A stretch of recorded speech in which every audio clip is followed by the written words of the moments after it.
মাহফিল আউলিয়া কেরামের একটু আলোচনা করার জন্য। আমরা তো কত পুরুষ পুরুষ আউলিয়া কেরামের ওয়াজ শুনি, আজকে একটা মহিলা অলির ওয়াজটা শুনবো। আমরা রাজি আছেন ইনশাআল্লাহ? রাজি আছেন রে বাবা ইনশাআল্লাহ? ও বন্ধু, গভীর মনোযোগ দিয়ে অন্তরের কানটা লাগিয়ে শুনবেন। আল্লাহ তাআলার বন্ধু হযরত মনসুর আল্লাহ রাহমাতুল্লাহ আলাইহি, ওনার নাম কিন্তু আপনারা সবাই শুনেছেন, কিন্তু মনসুর আল্লাহ রাহমাতুল্লাহ আলাইহির একজন বোন ছিলেন যিনি মনসুর আল্লাহর চাইতে আরো বড় মাপের ওলি ছিলেন। সুবহানাল্লাহ। না তোরা মনে হয় বুঝোস না, ওই স্পিকারটার কানে আমার আওয়াজ হয় না।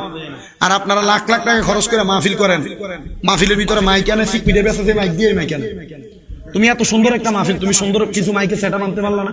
আমার কান আল্লাহর কসম, আমি পুরা বছর ওয়াজ করি, যা কষ্ট হয়েছে আজকে আমার এত কষ্ট হয়েছে। এবার কইরালাই আগামীতে হইব নাকি? মাশাআল্লাহ, একবারে যুক্তিক একটা কথা কইছে। মনে রেখেছে চালাক মানুষ, মানে যখন মাইকেলার বদনাম না, কমিটির বদনাম না, এবার করে চালাক মানুষ। আপনি কি বিচার টিচার করেন এলাকা? বোঝা গেছে বিচার টিচার করে, এটা বোঝা যায়।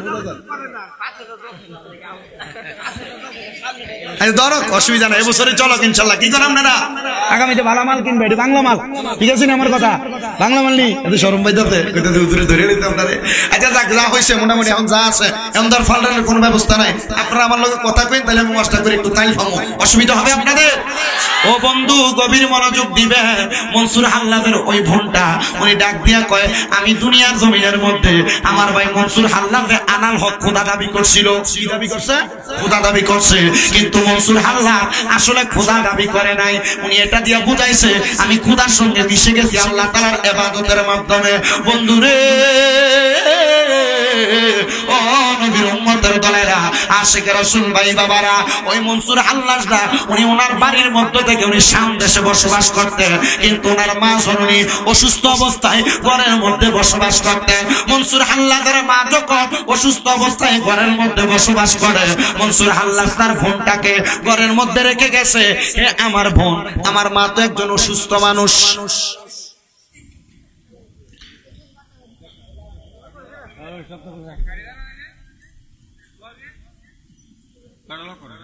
হে আমার বোন, তোমার কাছে আবদার, আমার মাটা যেহেতু অসুস্থ, তুমি আমার মাটাকে ঘরের মধ্যে বড় সুন্দর আদর যত্ন করবা, খেদমত করবা।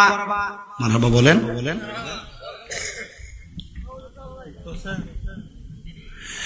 আমার ভাইয়েরা, বাবারা, বন্ধুরা, উনি ডাক দিয়া বলে, শোনো, তুমি আমার মাটাকে দেখে রাখবা। উনি ডাক দিয়া কয়, ভাইজান, যেহেতু আপনি বড় ভাই হিসেবে আমি ছোট বোনটাকে দায়িত্ব প্রদান করেছেন, আমি আপনার কথা মোতাবেক আমি আমার দায়িত্ব পালন করব। এমন ভাবে একদিন দুই দিন করে করে টানা 7 বছর চলে গেছে। কয় বছর? 7 বছর চলে গেছে। 7 বছর যাওয়ার পরে মনসুর আল্লাহ রাহমাতুল্লাহ আলাইহির বোন ডাক দিয়া বলতেছেন, মা গো মা, আপনার কলিজার টুকরা সন্তান আপনাকে দেখতে আজকে 7 বছর পর্যন্ত আসে না, আপনি অসুস্থ অবস্থায় ঘরের মধ্যে পড়ে আছেন। মনসুর আল্লাহর আম্মা জানের একটা গোপন আমল ছিল, সেই গোপন আমলের কারণে উনি আমার আল্লাহ তাআলার কাছে কোনো দোয়া করলে আমার আল্লাহ দোয়াগুলো কবুল করতেন। বলেন সুবহানাল্লাহ। মনসুর আল্লাহর আম্মা জানের গোপন আমলটা কি?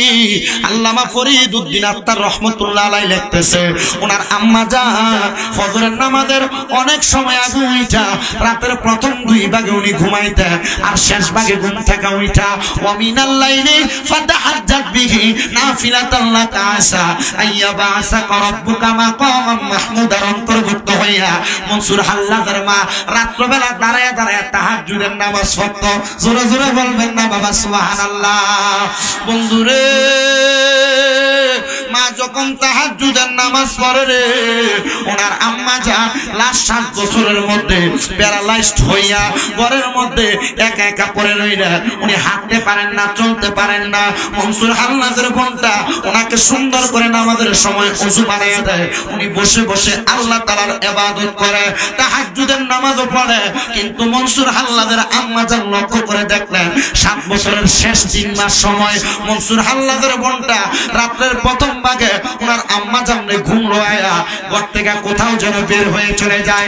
ওনার আম্মাজান চিন্তা করতে লাগলেন, আমার মেয়েটা একজন যুবতী মেয়ে, আমার মেয়েটা আল্লাহ তাআলার ইবাদত ভালো করে, এত সুন্দর মেয়ে আমার রাত্রবেলা ঘুম পাড়াইয়া একা একা কোথায় যেন চলে যায়। আমি মার মনের মধ্যে একটু চিন্তা লাগলো।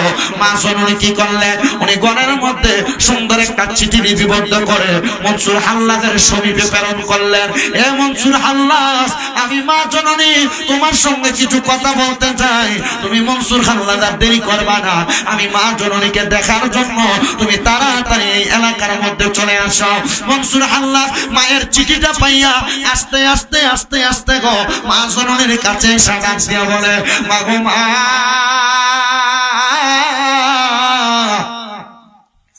ও মা, আপনি যে আমাকে খবর পাঠাইলেন, আপনি না আমাকে বাড়ি থেকে যখন বের করে আপনি বলছেন আমি যেন 4 প্রকারের এলেম শিখা বাড়িতে প্রবেশ করি। 4 প্রকারের এলেম। 1 নাম্বার ইলমে শরীয়ত মানে কোরআন হাদিসের এলেম, 2 নাম্বার ইলমে তরিকত বেলায়েতের এলেম, 3 নাম্বার ইলমে হাকিকত গোপনীয় এলেম, 4 নাম্বার ইলমে মারিফত। যে এলেম শিক্ষা গ্রহণ করার পরে মানুষ আল্লাহ তাআলাকে চিনার জন্য, আল্লাহ তাআলাকে জানার জন্য মানুষ আরো বেশি আবেগা ফুল্লত হয়ে যায়। মনসুর হাল্লাস মার কাছে এসে ডাক দিয়া কয়, মা গো মা, আমি তো 4 প্রকার এলেম শিখছি কিনা আপনাকে বলতে পারবো না, তবে আমি এখন আপনার কাছে আপনার আদেশ শোনার জন্য, আদেশ মানার জন্য আমি ওই সামদেশ থেকে আপনার কাছে চলে আসছি। ও মা, আপনি কেন কেন আমি মনসুরকে খবর পাঠাইলে?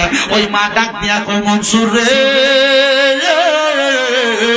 আমি মা খবর পাঠানোর কারণ হইল, শোনো রে, তোমার বোন তো এখন ঘরে নাই, তোমার বোনে আমাকে খেদমতের কোনো ত্রুটি রাখে নাই। সকাল থেকে সন্ধ্যা পর্যন্ত, সন্ধ্যার পরে যত ওয়াক্ত নামাজ আমি মা পড়ি, আমি মারে তোমার বোন নিজে ওযু বানাইয়া দেয়, তোমার বোন নিজে খাবার খাওয়াইয়া দেয়, রাত্রবেলা ঘুমটা পর্যন্ত পাতাইয়া দেয়। একদিন আমি গভীর রাত্রে ঘুমটা ভাঙ্গার পরে যখন আমার মেয়ে আমাকে ঘুম পাড়াইয়া, সে মনে করছে আমি মা ঘুমাইয়া গেছি, আমি ঘুমাইয়া গেছি এই কথা মনে করে তোমার বোনটা ঘর থেকে বের হয়ে যায়। এমন টাইমে আমি লক্ষ্য করে দেখলাম তোমার বোন রাত্রের শেষ ভাগ আসার আগ পর্যন্ত ঘরে আসে না, কিন্তু রাত্রের শেষ ভাগ হইতে না হইতে তোমার বোন ঘরের মধ্যে প্রবেশ করছে। এমন ভাবে আমি 1 দিন 2 দিন 3 দিন করে করে তোমার বোনটাকে আমি পরীক্ষা করতে লাগলাম। দেখলাম প্রতিদিন তোমার বোন আমারে ঘুম পাড়ায় ঘর থেকে বের হয়ে চলে যায়। এ মনসুর, তুমি কি পরীক্ষা করতে পারবানি তোমার বোনটা কোথায় চলে যায়? যুবতী মানুষ, সুন্দরী মানুষ, এখনো পর্যন্ত কুমারী মানুষ, বিবাহ হয় নাই। মনসুর ডাক দিয়া কয়, আম্মা জান, ও আম্মা জান, আপনি মা বলেছেন, আমি কেন মানবো না? মনসুর বলে, মা, আমি আসার খবরটা আপনি আমার বোনকে দিবেন না? হযরতে মনসুর বলে, আমি সন্ধ্যার পর্যন্ত আমার ঘরের পেছন অংশে লুকিয়ে রইলাম। আমার মা জননী যখন ঘুমের সময় হয়ে গেছে, আমার বোনটা আমার মারে খাওয়াইয়া সুন্দর করে ঘুমের বিছানাটার মধ্যে আমার মারে ঘুম পাড়াইয়া আমার বোনকে দেখলাম ঘর থেকে বের হয়ে যায়। যাইতে যাইতে যাইতে যাইতে আমি দেখলাম আমার বোন একটা জঙ্গলের মধ্যে প্রবেশ করে। জঙ্গলে প্রবেশ কইরা আমার বোনটা জঙ্গলের পরে বড় বড় পাহাড়, আমার বোন পাহাড়ও পাড়ি দিতেছে। ওই 2 পাহাড়ের মধ্যবর্তী জায়গায় কত সুন্দর একটা নদীর পানি প্রবাহিত হচ্ছে। আমি দেখলাম আমার বোনের সামনে কোনো নৌকা নাই, পারাপারের জন্য কোনো জাহাজও নাই। আমার বোনটা পানির উপরে পা দিয়া দিয়া হাইটা যাইতেছে। আমি বড় অবাক হইয়া গেলাম। আমি আমার বোনটার সামনে আর যাইতেছি না, কারণ আমি নদী পাড়ি দিব কিভাবে? আমার বোন তো পানির উপর দিয়ে এমনি হাইটা যায়। মনসুর কয়, আমার মা আমারে বলছে 4 প্রকারের এলেম, এলমে শরীয়ত, এলমে তরিকত, এলমে হাকিকত, এলমে মারিফত, এই 4 প্রকারের এলেমটা স্বীকার করে। একজন ব্যক্তি পানিকে পানি মনে করে না, পাথরকে পাথর মনে করে না, পাহাড়কে পাহাড় মনে করে না। সে যেমন ভাবে হাঁটে তার হাঁটার পথটা অগ্রসর হইতে পারে, কিন্তু ওই ব্যক্তি আমার বোনটা কেমনে ক্ষমতা পাইল? আমার বোন তো ইবাদত করার সুযোগই পাই নাই। আমি মনসুর যতটুকু সুযোগ পাইছি, বাদিরে হযরত মনসুর কয় আমি আবার পরের দিনের অপেক্ষা করলাম, নদীর পারে আমি নৌকার ব্যবস্থা করে রাখলাম। আমি দেখলাম আমার বোনটা যখন পরের দিন আবার ওই নদী পার হইয়া যায়, আমি নৌকা দ্বারা নদীটা পারাপার হওয়ার পরে আমি যা দেখলাম দ্বিতীয় পাহাড়ের গুহার পরবর্তী জায়গায় আমার বোনটা দাঁড়ায়া দাঁড়ায়া একটা পাত্রের মধ্যে করে কি জানি পান করতেছে।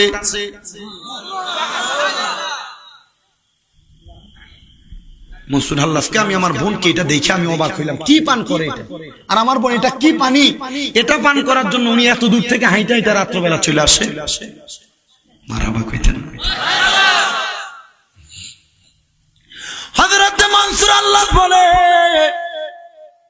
আমি এমন টাইমে আমার বোনের সম্মুখে যায় দাঁড়াইলাম, দাঁড়াইয়া যেই পানিটা পান করে ওই পানির পাত্রটা আমার বোনের হাত থেকে টান দিয়া নিলাম, দিয়ে আমি পান করবে এমন টাইমে আমার বোন ডাক দিয়া কয় ভাইজান মনসুর এই পানি আপনি পান কইরেন না। বলে কেন গো বোন? বলে এই পানি পান করলে, এই পানি পান করার পরে আপনি পানিটার জ্বালা সহ্য করতে পারবেন না। মনসুর ডাক দিয়া কয় বোন রে এই পানি আমাকে পান করতে নিষেধ করো, কিন্তু কেন নিষেধ করো? ডাক দিয়া কয় ভাইজান এই পানি পান করার মতো উপযুক্ত এখনো আপনি হন নাই, এই জন্য আমি বলতেছি আপনি পানিটা পান করবেন না। হযরতে মনসুর ডাক দিয়া কয় আমার বোন তুমি আমার ছোট হইয়া আমার কাছে বলতেছ এই পানিটা পান করার উপযুক্ত আমি না। বোন রে বোন আমি তোমার এমন কথা মানতে পারলাম না। এই কথা বলে মনসুর আল্লাহর মুখের মধ্যে পানিটা দিয়া ফেলছে। এবার এই পানিটা পান করার সাথে সাথে মনসুর আল্লাহর মুখ দিয়া আনাল হক শব্দটা ব্যবহার করতেছে। ওই জামানার বড় বড় আল্লাহর ওলিরা বলতেছে কি রে মনসুর আল্লাহ তো এমন কথা বলার মানুষ না, কারণ মনসুর আল্লাহদের কোরআনের এলেম ছিল বড় বেশি, হাদিসের এলেম ছিল বেশি। পাগলামি কেন করো? হযরতে মনসুরের বোন এলাকার বড় বড় আলেম আল্লামা শাকিব বলকি রহমাতুল্লাহ আলাইহির কাছে পর্যন্ত বলে এ শাকিব বলকি রহমাতুল্লাহ আলাইহি মালিক ইবনে মারওয়ান রহমাতুল্লাহ আলাইহি আমার ভাইজান উনি নিজের খোদা বলতেছে না, উনি নিজেই বলতেছে উনি এমন একটা পানি পান করছে যেই পানিটা আবে হায়াতের পানি নামে পরিচিত। আমার ভাইতে এই পানিটা পান করার পরে গো আমার ভাইজানের জবান দ্বারা এমন কথা বলে। এবার এলাকার মধ্যে আলেম থাকে দুই প্রকার, একটা শরীয়তের আলেম, একটা তরিকতের আলেম। শরীয়তের আলেমরা চিন্তা করতেছে মনসুর যে খোদা দাবি করতেছে আনাল হক আমি সত্য আমি খোদা এমন কথা বলতেছে, তার এমন কথা আমরা মানতে পারবো না। বাদশার কাছে বিচার দেয় এ বাদশা খবর জানো নি রে বাদশা তোমার এলাকার মধ্যে একজন ব্যক্তি যিনি ভালো আলেম তুমি যারা বিশ্বাস করো ওই মনসুর নিজের নিজে খোদা দাবি করে। আল্লাহর কসম রে বাদশা কয় না জগৎবাসী রে কুল হুয়াল্লাহু আহাদ আল্লাহ তো একজন, এটা আমার আল্লাহর কোরআনের কথা। এ জগৎবাসী শুনে না কেউ খোদা দাবি করতে পারে না। তাহলে যিনি বলে তার কাছে জিজ্ঞাসা করো তিনি কেন নিজেকে আনাল হক বলে। উনার কাছে প্রশ্ন করলে উনি শুধু মুখ দিয়ে আনাল হক শব্দ ব্যবহার করে। উনি বলতেছে আমি কেন নিজেকে খোদা বলে আমি নিজেও জানি না, কিন্তু একটা কথা বলতে পারি কেউ যদি চার প্রকার আলেম স্বীকার করে ওই আলেমকে সম্মান না করতে পারে গো ওই ব্যক্তির জবান দ্বারা আনাল হক শব্দটা বের হয়। ওই মনসুর আল্লাহর জামানায় আরো তিনজন ওলি ছিলেন। আপনারা তো অনেকে হযরত জুনায়েদ বাগদাদী রহমাতুল্লাহ আলাইহির নাম শুনেছেন। জুনায়েদ বাগদাদী এবং আল্লামা মারুফ কারকি রহমাতুল্লাহ আলাইহি এবং মালিক ইবনে মারওয়ান রহমাতুল্লাহ আলাইহি তারা তিনজন বলে আমরা হযরতে মনসুরের এই বিষয়টাকে যাচাই করতে লাগলাম। যাচাই করার পরে বুঝলাম মনসুরের বোন যে আল্লাহ তাআলার বড় ওলি। মনসুরের বোনের এই কারবারগুলা দেখার পরে তার মাঝে বেলায়েত পাওয়ার জন্য অনেক ভালো রকমের অবস্থা হইতেছে। সে চিন্তা করলো তার বোন যে তো বেলায়েত হাসিল করছে তারও তো বেলায়েত হাসিল করার দরকার। এমন চিন্তা করতে করতে তার বোনটার প্রতি সে বড় আকৃষ্ট হইয়া তার বোনের পানিটা পান করে ফেলছে। বন্ধুরে, এই পানিটা পান করার কারণে মনসুরের জবান দ্বারা এমন শব্দ আসে। এবার বাদশা ওই এলাকার আলেমদেরকে প্রশ্ন করে, হে আলেমরা, তোমরা কি পারবা আমাকে এটার কোন সমাধান দিতে? আলেমরা বলে, যে মনসুর আমাদেরকে কিতাব পড়াইছে, এই মনসুরের যদি আমরা ফতুয়া দিয়া কাফের বানাইয়া দেই, তাহলে আমরা তো নাফরমান হয়ে যাব, আমরা নাফরমানি করতে পারবো না। আলেম সমাজ কেন এমন কথা বলো? বলে, কেন এমন কথা বলি? মনসুর নিজে নিজে বলে না, মনসুরে মনে হয় কেউ তার জবান দিয়া বলায়। মনসুর নিজে, মনসুরে কেউ, এটা ওনার ঘুরান লাগতো না রে বাবা, ঘুরে একটু বৈশা দাও তুমি। আমি তোমারে বলছি ঘুরানো লাগবে না, লাগাই দিয়ে বয়ে যাও, লড়সড় করলে কেমন লাগে না? পরে পরে ঘুরাইতে ঘুরান লাগতো না, কারণ আমার পরে তুমি দাঁড়াইলে তো আমার নিজের একটু ডিস্টার্ব ফিল হবে। ছোট বিষয় মা, আল্লাহ আল্লাহ আল্লাহ। মনসুর যখন আনাল হক বলতেছে, এলাকার আলেমরা বাদশার কাছে বিচার দিতে, বাদশা উনি তো আনাল হক বলতেছে, উনি কি করবেন এখন? ফতুয়া কি ওনার ব্যাপারে? কারণ বাদশা কি করছে? বাদশা কি যদি শরীয়তের আলেম হইতো তাহলে বাদশা ফতুয়া দিত। আলেম ছাড়া কি ফতুয়া দেওয়া যায়? ফতুয়া দেওয়া যায়? তখন আপনি আমার কোনো ফতুয়া জিগেলে আমি ফতুয়া দিতাম না। কেন? আমার এখনো মুফতি শেষ হয়েছে না। কথা বুঝতে পারছেন তো? তো এবার এলাকার বড় বড় আলেমদেরকে ডাক দিচ্ছে, আলেমরা শোনো, এখন ফতুয়া দাও। উনি যে আনাল হক বলে, ওনারে আনাল হক বলাটা কি সত্য? আলেমরা কইতেছে, আমি কার ব্যাপারে ফতুয়া দিতাম? যিনি আমারে পড়াইছে। এ মনসুর রহমতুল্লাহ আলাই এলাকার যে বড় বড় আলেম, এদের উস্তাদ ছিল। মারহাবা কর না, আর ধরে কর না মারহাবা। সবাই বলে আমরা ফতুয়া দিব না। তো সবাই বলছে, তাহলে ওনার ব্যাপারে উনি তো বাড়িতে 7 বছর পরে গেছিল, তার বোনকে জিজ্ঞাসা করেন, যে বোন তাকে এত কষ্ট করে এই পর্যন্ত আনছে। তো বোনের কাছে যাইয়া আল্লামা জুনায়েদ বাগদাদি, শাকিক বলখি এবং হযরতে মারুফ কারকি রহমতুল্লাহ আলাইহি তিনজন জিজ্ঞাসা করে, এই বোন, আপনার ভাই যে আনাল হক বলে কেন বলে? উনি উত্তর দিছে, ওই যে আমি পানিটা পান করতাম, ওই পানিটা আমার ভাই আমার কাছ থেকে জোর করে পান করার কারণে আমার ভাই এটা করতেছে।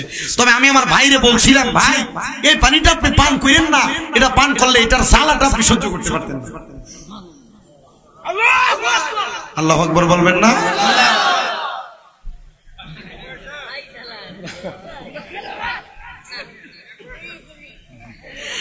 বাদান আমার গভীর মনোযোগ। এই প্রশ্নের উত্তর মনসুরের বোন দেওয়ার পরে মনসুরের বোন ডাক দিয়ে বলে, ও তিনজন আলেম, জুনায়েদ বাগদাদি, শাকিক বলখি এবং মারুফ কারকি, তিনজন শুনেন, আমার ভাইজান টানা 7 বছর পর্যন্ত বাড়ির বাইরে, 7 বছর পরে বাড়িতে আসার পরে বাড়ির পরিস্থিতি না জেনে আমার ভাইজান আমার পেছনে পেছনে চলে গেছিল। কিন্তু আমার মা ঘরের মধ্যে নামাজের জন্য অপেক্ষা করত। তাহলে মনসুর হাল্লাদের মা একটা নামাজ পড়তো, নামাজটার নাম কি? জোরে কন্যা দি, কি নামাজ বাবা? কন্যা কি নামাজ? যারা বিদেশ যাইতে পারেন না তাহাজ্জুদ পড়বেন, যারা ব্যবসা করেন বরকত হয় না তাহাজ্জুদ পড়বেন, যারা কঠিন রোগ হয় বালা হয় না তাহাজ্জুদ পড়বেন, যারা পড়ালেখা করো ব্রেনে পড়ালেখা থাকে না, এলেম অর্জন করার পরে মনে থাকে না, তাহাজ্জুদ পড়বা। পর্দার আড়ালের মা বোনেরা, যদি সন্তান না হয় তাহাজ্জুদ পড়বা, স্বামীর কামাইয়ে বরকত নাই তাহাজ্জুদ পড়বা, সন্তান দুষ্টামি করে তাহাজ্জুদ পড়বা। আমার আল্লাহ তাআলা তাহাজ্জুদের বরকতে তোমাদের সব আশা পূরণ করব। কারণ আল্লাহ তাআলা আমার নবীরে কয়, ওয়া মিনাল লাইলি ফাতাহাজ্জাদ বিহি নাফিলাতাল লাকা আসা আইয়াবাসাকা রাব্বুকা মাকামাম মাহমুদা। নবী, আপনি রাতের কিছু অংশ তাহাজ্জুদের নামাজ পড়েন, এটা আপনার জন্য খাস করা হয়েছে। আপনি যদি তাহাজ্জুদ পড়েন, আপনাকে অতি সত্তর মাকামে মাহমুদ দেওয়া হবে আপনার রবের পক্ষ থেকে। এই আয়াত যখন আমার নবীর প্রতি নাযিল হয়েছে, আল্লাহ আল্লামা জালালউদ্দিন মুহুল্লি রাহমাতুল্লাহ আলাইহি বর্ণনা করে বলতেছেন, তাফসীরে জালালাইন শরীফের লেখক হলেন দুইজন, একজন জালালউদ্দিন সুয়ুতী রাহমাতুল্লাহ আলাইহি, আরেকজন জালালউদ্দিন মুহুল্লি রাহমাতুল্লাহ আলাইহি। জালালউদ্দিন মুহুল্লি রাহমাতুল্লাহ আলাইহি বলে, এই আয়াত যখন আমার নবীর উপরে নাজিল হয়েছে, আমার নবী চোখের পানি ফালায়া ফালায়া কান্না করেছে, আল্লাহ আমি যদি তাহাজ্জুদের নামাজ পড়ি আপনি আমারে মাকামে মাহমুদ দিবেন, কিন্তু আমার উম্মত যদি তাহাজ্জুদের নামাজ পড়ে আপনি আল্লাহ আমার উম্মতরে কি দিবেন? আমার আল্লাহ হাদিসে জিবরাইলের মাধ্যমে জানায়া দেয়, বন্ধু আপনার উম্মত তাহাজ্জুদের নামাজ পড়া আমি আল্লাহর কাছে যা চাইবো আমি আল্লাহ আপনার উম্মতরে তা দান করে দিব। হযরতে মনসুরের বোন ডাক দিয়া কই, হুজুর শুনে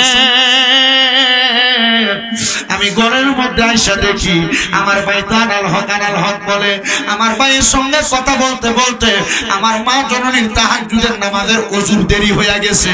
আমি বাড়িতে আইসা দেখি আমার মা জননী নামাজের মুসল্লাটার ভিতরে পইরা আছে।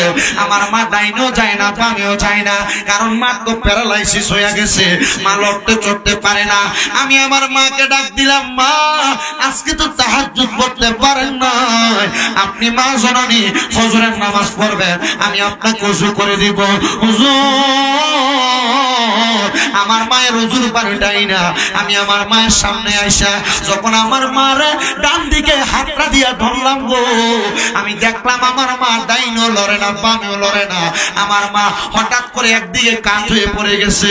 আমি আমার মা মুখটার মধ্যে হাত দিয়া দেখি আমার মা কোনো কথা বলে না, নিঃশ্বাসও ফালায় না। আমি আমার মার দিকে আবার তাকাইলাম, বুঝতে পারলাম আমার মা আর দুনিয়াতে নাই। ইন্না লিল্লাহি ওয়া ইন্না ইলাইহি রাজিউন। আমার মা জননী দুনিয়া থেকে বিদায় হয়ে গেছে। হুজুর আমার মা দুনিয়া থেকে বিদায় হওয়ার পরে গো, আমি আমার আম্মা জানের জন্য এলাকার আলেমদেরকে ডাক দিয়া জানাজার ব্যবস্থা করাইলাম। এলাকার আলেমরা আমার মা জানাজা পড়াইলেন, আমার মাকে কাফন দাফন করলেন। কাফন দাফন করার পরে আমি আমার আল্লাহর কাছে মার মতো তাহাজ্জুদের নামাজ পড়ে কান্না করতে লাগলাম, আর আমার আল্লাহর কাছে বলতে লাগলাম, মাবুদ রে ও দয়াল আল্লাহ, আমার মা যে দুনিয়াতে আল্লাহ তোমার কাছে তাহাজ্জুদ পড়া পড়া নামাজের ভিতরে কাঁদছে। দুনিয়াতে কত মানুষ তো আছে, পাও আছে হাত আছে, কিন্তু তারা ইবাদত করে না। আল্লাহ আমার মা একজন রোগী মানুষ, তোমার কাছে তাহাজ্জুদ পড়ত। আমার মাটা যে মারা গেছে, আমার মাটা মারা যাওয়ার পরে কই আছে আমি মাইয়া জানি না। হুজুর আমি মনসুরের ফোন যখন আমার মার ইন্তেকালের পরে আমি সেজদার ভিতরে যাইয়া আমার মার জন্য বারবার কাঁদতে লাগলাম। হঠাৎ করে আমি দেখলাম সুন্দর একটা ফুলের বাগানের মধ্যে আমার মা হাঁটা চলা করতেছে। আমি জিজ্ঞাসা করলাম, মা ও মা, মা গো আপনি যে সুন্দর ফুলের বাগানে ঘুরে, আপনারা কে এই বাগান দিল? আমার মা বলছে, দুনিয়াতে কেউ যদি 5 ওয়াক্ত নামাজের পাশাপাশি তাহাজ্জুদের নামাজ পড়া কবরে আসে, ওই ব্যক্তি অন্ধকার কবরের মধ্যে আযাবে থাকে না, ওই ব্যক্তি অন্ধকার কবরে নাজাত পাওয়া যায়। মাগো আমার আল্লাহ তাআলা আমি মারে তাহাজ্জুদ নামাজের কারণে জান্নাত দান করছে। ও মা জান্নাতে তো হাঁটতেছেন, আপনার সামনে আপনার পেছনে আপনার ডাইনে আপনার বামে কত মানুষ দেখা যায়। মা ডাক দিয়া কয়, গো মাইয়া এগুলা মানুষ না গো, এগুলা হইল জান্নাতের হুর ফেরেশতা। জান্নাতের মাগো মা জান্নাতের হুর ফেরেশতা, এগুলা এগুলার কাজ কি গো মা? বলে এগুলার অন্য কোনো কাজ নাই, এগুলার কাজ হইল আল্লাহ তাআলার আবেদ বান্দা যারা এদের খেদমত করা। তোমার মা আমার আল্লাহ তাআলার এমন ইবাদত করছে, আমার আল্লাহ তাআলা তোমার মায়ের খেদমতের জন্য এগুলারে নিযুক্ত করে দিছে। জবানটা খুলে কোন সুবহানাল্লাহ। ও বন্ধুরে, ও আমার রসুলপুরের বাবারা, আপনারা তাহাজ্জুদ পড়েন কিনা জানি না, তবে অনেক মানুষ আছে গোপনে গোপনে তাহাজ্জুদ পড়ে। আমারে বলছে হুজুর আমরার এই আব্বা জান উনি কিন্তু সোনাকান্দা থেকে পাশেই নাকি আরেকটা জায়গার মধ্যে খেলাফত আসছে। হুজুর এমন ভাবে আসতে আসতে আমার আব্বা জানরা তরিকত এমনে পেয়ে গেছে। বন্ধুরে, ওই তরিকতের খেদমত যারা করে তারা কিন্তু 5 ওয়াক্ত নামাজের পাশাপাশি বাড়তি কিছু ইবাদত করে। সুবহানাল্লাহ। বাড়তি কি করে? ইবাদত করে। হুজুর এই জন্য আমার মাও ইবাদতরা করত, আমার মা ইবাদতরা কইনা জান্নাতের মধ্যে গেছে। এ আমার যুবক ভাইরা, মুরব্বী বাবারা, আপনাদের তো এখানে অনেক আছেন যাদের জগতের মধ্যে মা নাই, এখানে অনেকে আছেন যাদের জগতের মধ্যে আব্বা নাই। মা বাপ মারা যাওয়ার পরে কবরে আছে, কেমন আছে আপনি এখনো পর্যন্ত জানেন না। আরে মা বাপরে যদি কবরের মধ্যে জান্নাতের মধ্যে আছে না জাহান্নামে আছে দেখতে চাও, বেশি বেশি আমার নবীর স্মরণের মাধ্যমে, আল্লাহর ইবাদতের মাধ্যমে দুনিয়ার জীবনটা কাটাও। শোনো আরেকটা ছোট্ট ঘটনা বলি। দামেস্কের জমিনে আরো একজন বুজুর্গ আল্লাহর বান্দা, যিনি জিনার 19 বছর বয়স থেকে 70 বছর বয়স পর্যন্ত আমার নবীজির উপরে দুরূদ শরীফ পড়তেন। বিবাহ করলেন, শুধু নবীর প্রতি দুরূদ পড়ে। সন্তান হওয়ার পরে বাড়তি ফালতু কোনো সময় কাটায় না, শুধু নবীর উপরে দুরূদ পড়ে। আরে রসুলপুরের মানুষ আমরা তো সময় পাইলে চা দোকানে বৈশা বৈশা একজন আরেকজনের নামে সমালোচনা করি, করেনি বাবা? এমন সমালোচনা করি। কিন্তু আল্লাহ যারা খাস বান্দা ছিল, দিনে রাইতে 24 ঘন্টা অবসর থাকলে আল্লাহ তাআলার জিকির করতেন। আমরা তো খাওয়ার জন্য কাজকর্ম করি, ওনারা আল্লাহর জিকিরের বাহিরে যে সময়টা পাইতেন ওই সময় কাজ করতেন। আর আমরা কাজ করার পরে যে সময় হয় আল্লাহরে ডাকি না, তবে আমরা বেশি বেশি ইবাদত থেকে দূরে আসি। দামেস্কের ওই বুজুর্গ ডাক দিয়া কয়, জগৎবাসী আমার 19 বছর বয়স থেকে আমি আমার নবীর উপরে 70 বছর বয়স পর্যন্ত শুধু দুরূদ শরীফ পড়ি, শুধু দুরূদ শরীফ পড়ি, শুধু দুরূদ শরীফ পড়ি। একদিন আমার সন্তান আমি আব্বা জানরে ডাক দিয়া কয়, বাবা ও আপনি যে নবীজির এত দুরূদ পড়েন, আপনার উদ্দেশ্যটা কি? সুবহানাল্লাহ।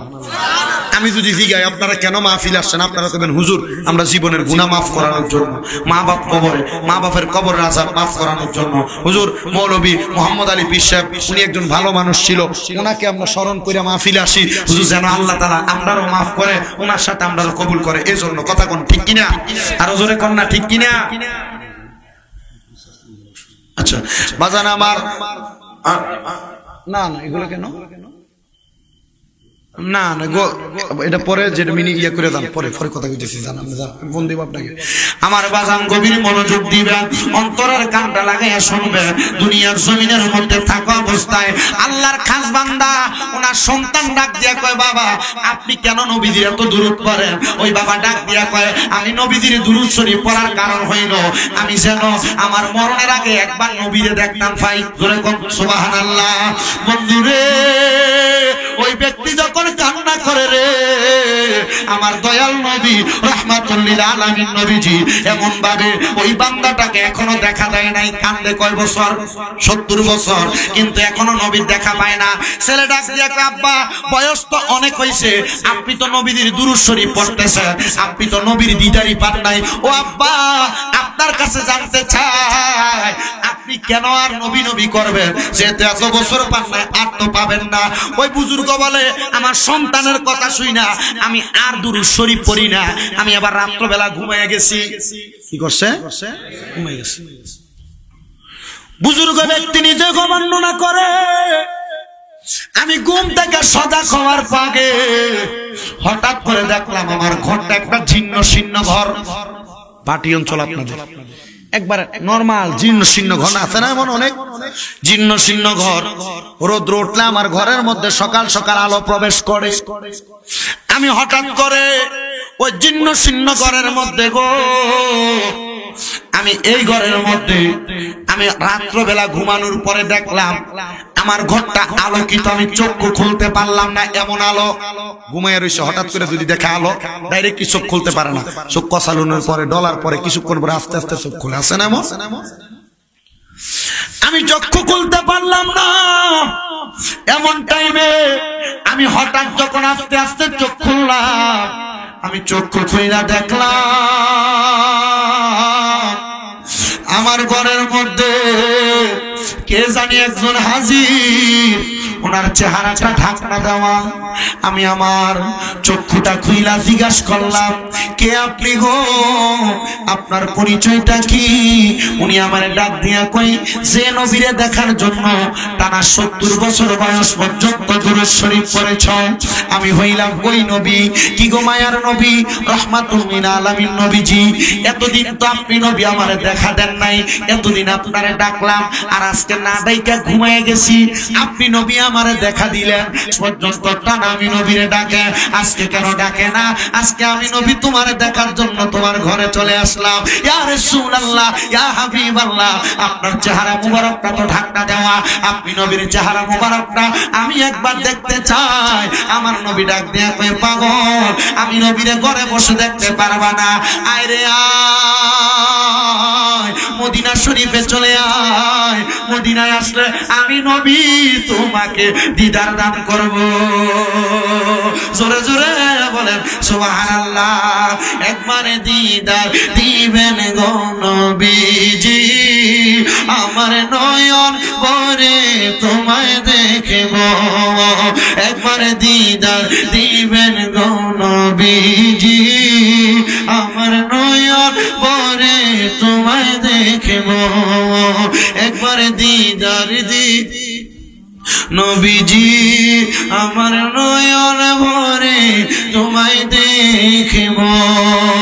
ও বন্ধুরে, ঘুম থেকে লাভ হয়ে লাভ দিয়ে ওইটা ওই বুজুর্গ ডাক দিয়া কয়, আমি আমার সামন জামা কাপড় নিয়া রওনা করলাম মদিনার দিকে। এমন টাইমে আমার সন্তান ডাক দিয়া কয়, আব্বায়ো, আজকে দিয়ে আপনি ঘুম থেকে ওইটা সামান নিয়া কোথায় চইলা যান? সন্তান ডাক দিয়া কয়, ও আব্বা কই যান? বলে, আমার নবী ঘুমের ঘরে আমার জানাইয়া দিছে, আমি যদি নবীর রওজা মুবারকের মধ্যে যাই, আমার নবী আমার দিদার দান করবে। ছেলে কয়, আব্বা তো নবী যেহেতু আপনি মদিনায় গেলে দিদার দিবে, তো আমারও নিয়ে যান সাথে। সুবহানাল্লাহ নাই তো? আরে ভাই সাহেব, টাকার মালিক হইতেছেন, ব্যাংকে টাকা রাখতেছেন, সন্তানদেরকে দিয়া যাইবেন।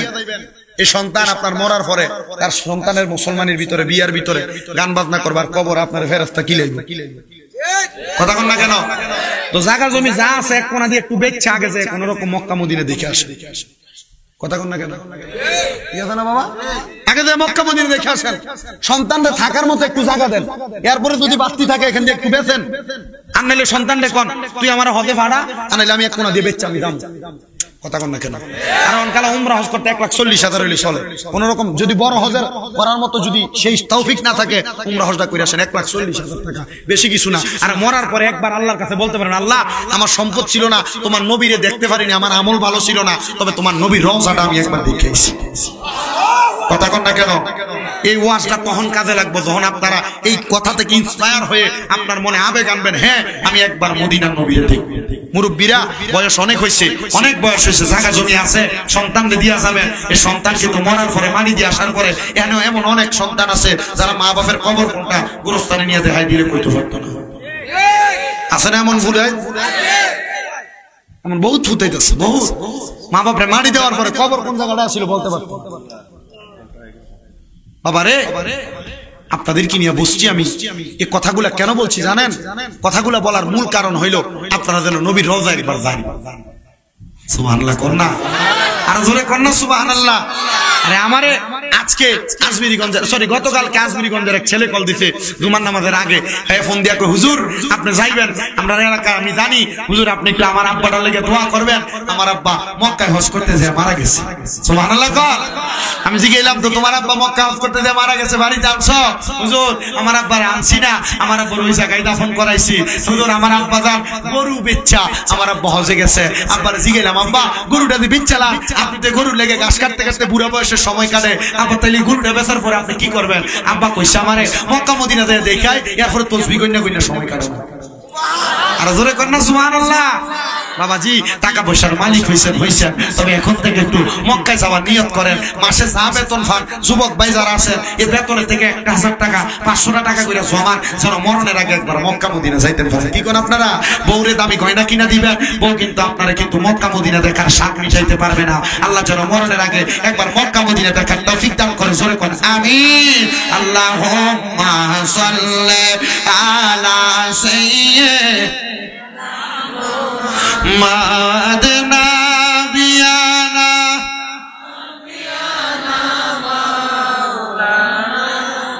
দিবানিশি মনরে আমার আরে দিও না যন্ত্রণা, দন যদি হইতাম ধনী যাইতাম সোনার মাদিনা। আল্লাহুম্মা সাল্লি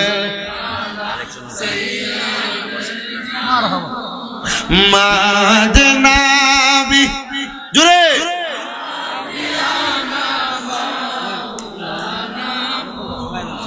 বাজানো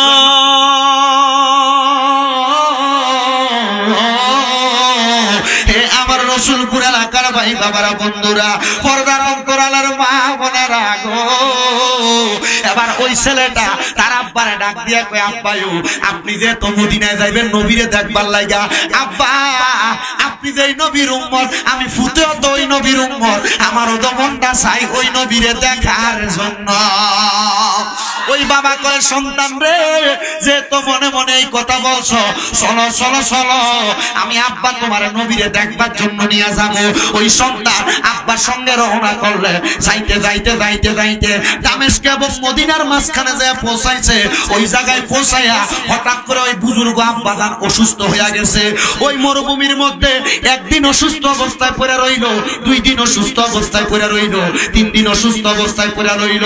ওই ছেলে ডাক দিয়া কয় আমি তাকায়া দেখলাম আমার আব্বা অসুস্থ হয়েছে কথা সত্য, কিন্তু আমার নবীজির দুরূদ পড়া বন্ধ করে না। বলেন আসসালাতু আসসালামু আলাইকা ইয়া রাসূলুল্লাহ, আসসালাতু আলাইকা ইয়া রাসূলুল্লাহ, আসসালাতু আসসালামু আলাইকা ইয়া রাসূলুল্লাহ, আসসালাতু আসসালামু আলাইকা ইয়া রাসূলুল্লাহ, আসসালাতু রাসূলুল্লাহ, আসসালাতু আসসালামু আলাইকা ইয়া রাসূলুল্লাহ, আসসালাতু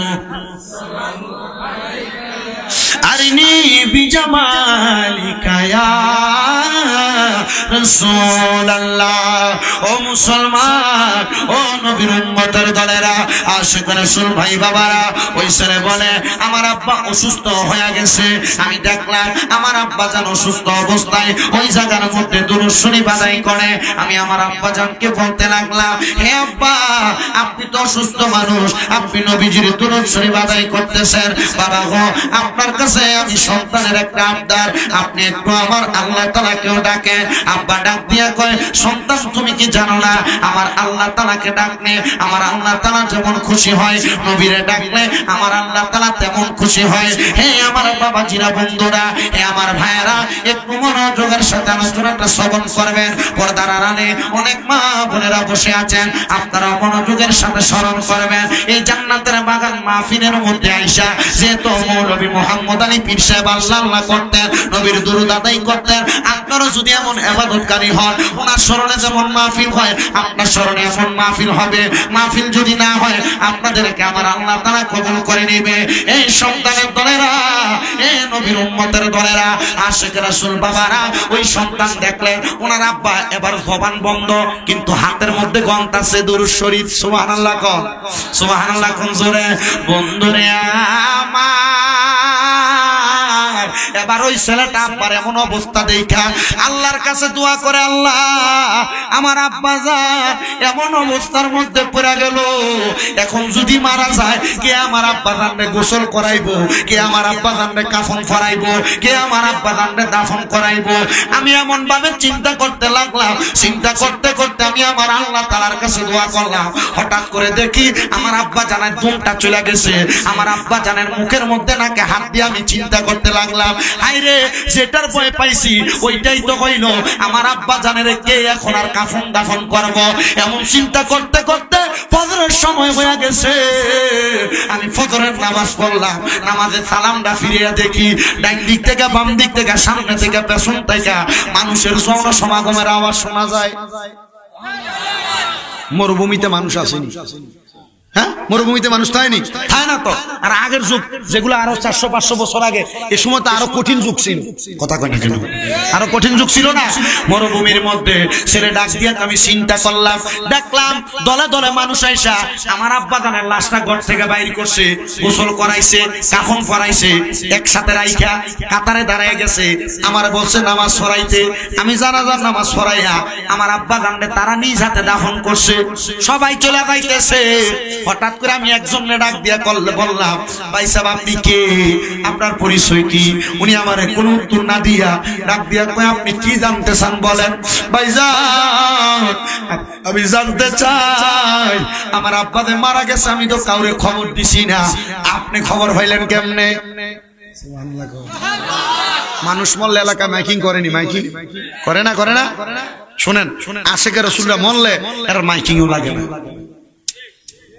সাতটা পাকা আশিকরা মরলে আর মাইকিং লাগে না এ বালা মানুষ মরে গেছে মানুষের মুখে মুখে অনেক মানুষ যায় না কথা বলেন না কেন আর হোংনা থাংনা মরলো এ মরলে মনে করেন যে মানুষ জানো আর না জানো এটার লেগে জানো মানুষ বেশি দেহানি লেগে মাইকিং করতে করতে অবস্থা খারাপ করে লাগে কথা কই না কেন আমার এক ওস্তাদ ওনার সন্তান ওনার বউয়ের কাছে বইলা গেছে আমি মরলে যত তাড়াতাড়ি সম্ভব আত্মীয় স্বজন আশেপাশে যা আছে কারোর খবরও দেওয়ার দরকার নাই কোন রকম আমি মারা যাওয়ার পরে মানুষকে বলবা তাড়াতাড়ি কবর খুঁড়তে যে সময়টা লাগে কাফনের কাফর আনতে যে সময় লাগে গোসল দিতে যে সময় লাগে আমার তাড়াতাড়ি তোমরা দাফন করে দিবা দিকে সাব্বা আপনি এত বড় একজন আলেম আপনার অনেক ছাত্র আছে এরা তো আপনার মরার খবর শুনলে আপনার জানাজা আসতে দেব উনি বলছে নারে পুত্রে না গো স্ত্রী শোনো আমি মারা যাওয়ার পর আমারে দাফন করব এই জন্য মানুষ বেশি হইব আমি এটার আশা করি না আমি জানি কবরে রাখার পর প্রশ্ন তিনটা এক নাম্বার মান রব্বুকা আমি রব্বি আল্লাহ কমু ওমান দিনুকা দিনী আল ইসলাম কমু ওমান হাজার রসুল কইয়া আমার নবীরে দেখাইব আমি চিনিনি কারণ আমার কবরে রাখতে যত দেরি করবা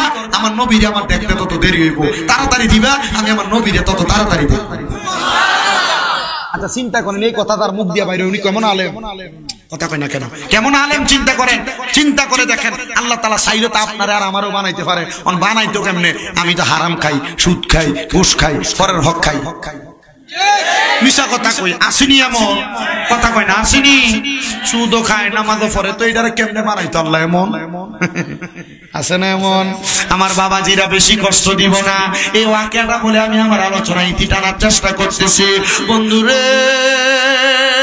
ও নবীর উম্মতের দলের আগন ওই ছেলে জিজ্ঞাসা করে আপনি কেন এই জায়গায় আসছেন উনি ডাক দিয়া কয় তোমার বাবা মারা গেছে তুমি আমরারে খবর দিছো না গতকালকে রাত্রবেলা আমরারে ঘুমের ঘরে কে জানি একজন আসছে সাদা পোশাক পরা ঘুমটা দেওয়া আমি জিগাইলাম কে আপনি উনি আমারে কয় আমি কইলাম রাহমাতুল লিল আলামিন নবীজি নবী গো আমার ঘরে কেন আমার নবী কইছে তুমি কি আমি নবীর একজন সাতটা পাক্কা আশিক রাসূলের জানাজা দিবানি বলে হ্যাঁ দিমু আমার নবীর এই কথার উত্তর দেওয়ার পরে আমার নবী বলছে ফজরের নামাজ পড়া আমি জন্য মরুভূমির মাঝ বরাবর চলে আসি আমি এই জন্য আসবো ফজরের নামাজ পড়তে মসজিদে গেলাম মসজিদে যাইয়া হুজুরে আমি ডরে ডরে বললাম হুজুর শুনেন আমি তো স্বপ্ন দেখছি কি দেখছেন নবী আমার ঘুমের ঘরে বলতাছে যদি আশিক রাসূলের জানাজা পড়াইতাম চাই আমি যেন মরুভূমির মাঝখানে যাই মসজিদ থেকে সবাই দাঁড়ায় গেছে কি বলো তুমিও কি স্বপ্ন দেখছো আমরা সবাই তো আজকে একই স্বপ্ন দেখছি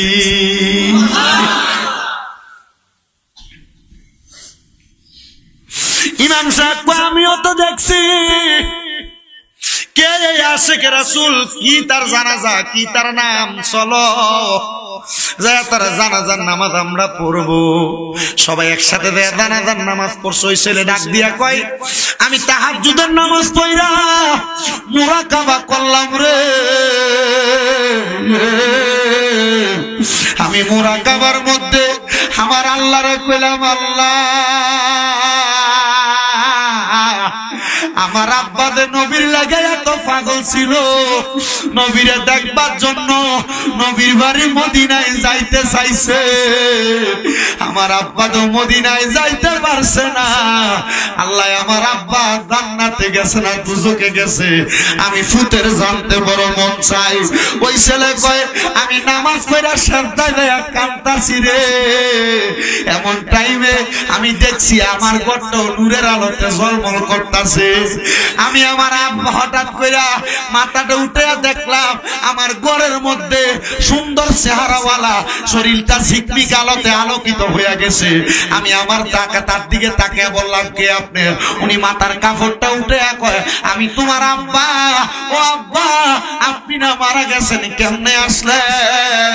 আব্বা ডাক দিয়া কয়, মানুষ যদি মারা যায় রে, মারা যাওয়ার পরে ওই মানুষের রুহুটা বাড়ির আশেপাশে একটানা 40 দিন পর্যন্ত ঘোরাফেরা করে।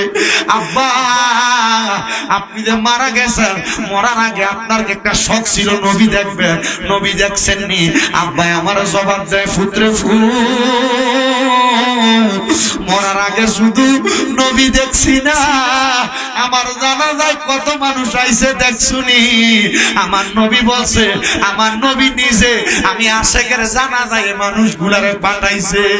আব্বা, তাহলে মরার পরে ভালো আছে না? বলে হ্যাঁ, মরার পরে আমার আল্লাহ তাআলা আমি আব্বা জান্নাত নাজাত দিয়া দিছে, জান্নাত দিয়া দিছে। বাজিরে ও রসুলপুরের ভাইয়েরা, রসুলপুরের মা বোনেরা, আমার অনেক দাড়ি পাকা বাবার চাইতে মুরব্বী আছে, আপনাদের কদমে হাত দিয়া বলি, নামাজ যেহেতু পড়েন, নামাজের পাশাপাশি বেশি বেশি নবীজির উপরে দুরূদ শরীফ পড়বেন, আল্লাহর জিকির করবেন, যেন মরার পরে আপনারে মানুষ ভালো বলে। আরে মৌলবী মুহাম্মদ আলী সাহেবরে আপনারা তো ভালো বলেন, বলেন উনি কি ভালো মানুষ ছিল না? মুরব্বীরা তো বলবে উনি ভালো ছিলেন না, শুধু আল্লাহ তাআলার ইশকের পাগল ছিল। আমি বলবো বাবা, নিজেরও আপনি এমন বুজুর্গ বানান যেন আপনার মারা যাওয়ার পরে মানুষ আপনারা স্মরণ করে, আপনার নামটা নেই। ও বন্ধু, এমন কত ফুটাই আজকের মাহফিলে আসছো, ওই জোরেটার মতো বাবারে হারাইছো, মারে হারাইছো। বাবারে দেখো না, মারে দেখো না, তোমার আব্বা কবরে, তোমার আম্মা কবরে, আব্বা আম্মা কবরে কেমন আছে জানো না? সন্তান, তোমার কাছে আবদার জানাইয়া দে, আব্বা আম্মা যদিও কবরে থাকে, এখান থেকে বাড়িতে যাওয়ার পরে অথবা আখিরি মুনাজাত হবে, আল্লাহ তাআলার কাছে দোয়া করবা, রব্বির হামহুমা কামা রব্বায়ানি সগীরা ওয়া কুর রব্বির হামহুমা কামা রব্বায়ানি সগীরা। এটা কইলা চোখের মনি কোটার মধ্যে মাসির মাথা পরিবার পানি সাইরা কানবা।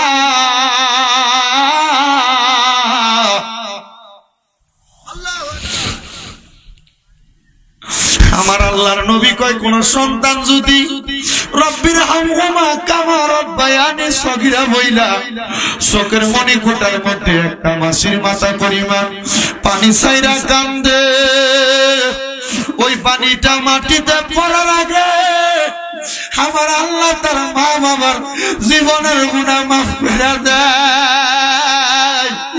এরে রসুলপুরের যুবকেরা, কে জানি বছর তোমরা মা দুনিয়াতে নাই, কে জানি বছর তোমরা বাবা না।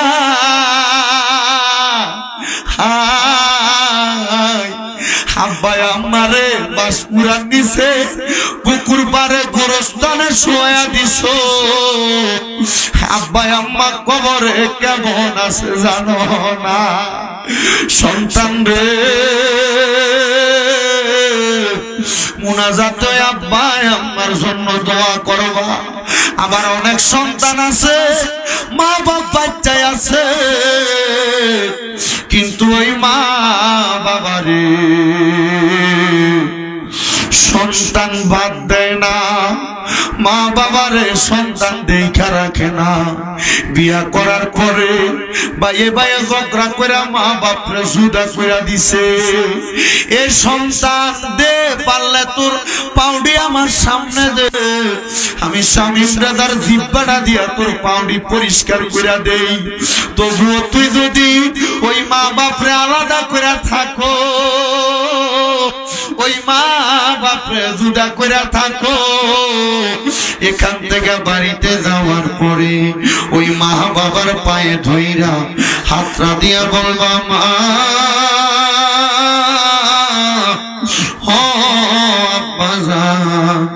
আল্লাহর রাস্তে আমি সন্তানরে মাফ করে দেন। যতক্ষণ পর্যন্ত তোর মা মুখ দিয়া বলছে মাফ করে দিছি, মার পাওটা সারিস না। যতক্ষণ পর্যন্ত তোর বাবা মুখ দিয়া বলছে মাফ করে দিছি, ততক্ষণ পর্যন্ত বাবার পাওটা সারিস না। হুজুর কেন? কারণ ওই মা বাবার খুশিতে আমার আল্লাহ খুশি হইয়া যায়। মা বাবা বেজার হইলে আমার আল্লাহ বেজার হইয়া যায় রে। ও সন্তানের দল, ওই মা বাবার কাছে মাফ চাইও। ও সন্তানের দল, অনেকে চিন্তা করে হুজুর যার বাড়িতে মা আছে তারা বাড়িতে যায় আমার পায়ে ধরে মাফ চাইব। আমার তো মা নাই, আমি কার পায়ে ধরে মাফ চাইব? আমার তো আব্বা নাই, আমি কার পায়ে ধরে মাফ চাইব? বন্ধুরে, মা বাপ যদি কবরে থাকে রে, আল্লাহর কাছে শুধু চোখের পানি ফালাইয়া ফালাইয়া কাঁদবা। এমনও কত সন্তান মাহফিলে পয়সা রইছে, তার কাছে টাকা আছে, পয়সা আছে, আব্বা আম্মা নতুন জামা কাপড় পরছে না, সিরা জামা কাপড় পরে আব্বা আম্মা সময় কাটাইছে। আজকে তুমি ফুটে লাখ লাখ হাজার হাজার টাকার মালিক, কিন্তু তোমার আব্বারে 500 টাকা দিয়া কিনে একটা লুঙ্গি পরাইতে পারো না। কি হইব তুমি ফুটের টাকা দিয়া? তোমার মারে 500 টাকা দিয়া কিনে একটা কাপড় পরাইতে পারো না। কি হইব তোমার টাকা দিয়া? আল্লাহ জালালে মাম্মা এমন আব্বা কবরে, আম্মায় আব্বার কবর জান্নাতের বাগান মানে দাও। আগে মা দাবি কোন খাবার খাইতে পারছে না, মা জননী আরে সন্ধ্যা সকালবেলা পান্তা ভাত গুলা ফুটের যত্ন রাইখা দিত। চিন্তা করতো আমার ফুটের রোদে দিয়া কাম করে আইবো, পড়ালেখা করে আইবো, মা পান্তা ভাত গুলা ফুটের জন্য রাইখা দিছে, মা খাইছে না। আজকে তোমার ঘরে কত মেহমান খানা খায়, হে সন্তান তুমি তোমার মার মুখে একটু দামি ভালো খানা দিতে পারো না। আল্লাহ যাদের মা বাবা অন্ধকার কবরে আমার নবীর উসিলায় তাদের মা বাবার কবর জান্নাতের বাগান বানিয়ে দাও। যারা মা বাবা বেঁচে আছে হায়াতে তৈয়বা নসিব করো, আম্মার বারে পরিপূর্ণ সুস্থতা দান করো, আম্মার বার মনের আশা পূরণ করো। আল্লাহ সন্তানদেরকে মা বাবার কষ্ট লাঘব করার তৌফিক দান করো। আল্লাহ যেন আমার নবীজির উসিলায় আম্মা আব্বারে কবুল করে। সবাই জোরে পড়েন আমিন। আসলেন নবী এই ধরাতে রহমত বরকত নিয়ে, ওই নবী